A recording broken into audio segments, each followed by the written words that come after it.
When I was diagnosed with multiple sclerosis over 20 years ago, at that time there wasn't a lot known about the disease.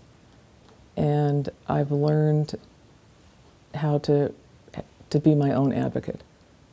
There's not so much the physical obstacles, but psychological, emotional, financial obstacles that could prevent you from doing what you wanted to do. And it's just because of the nature of disease, it can vary. One day you're great and can conquer the world, and the next day, you're tired or you're not walking well or something like that.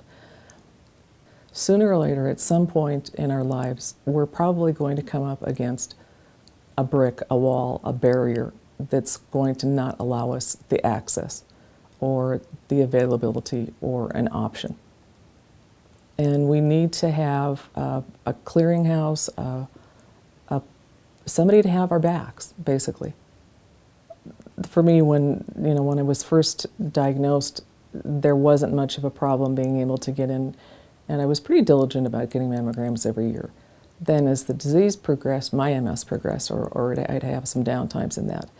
Just fatigue or not being able to navigate through the hospital to find out where the mammography places were, because they aren't necessarily in the most accessible, close to the hospital places, the physical distance, those kinds of things where you have to walk down long halls, or you have to stand there for a while.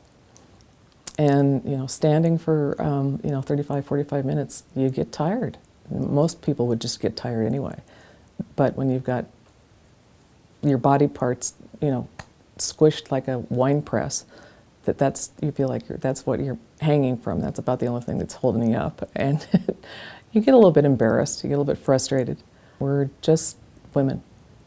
And we're all dealing at any particular time with issues that anybody else, even without a disability, deals with. But the whole idea of focusing on being our own best friends and our keeping that sisterhood together as far as health is concerned, and educating ourselves, and then at the same time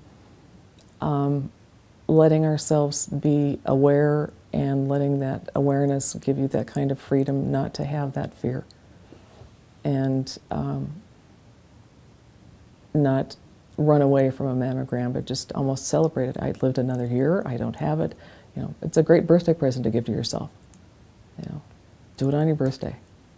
This is a great birthday present. I don't have it again, doing great.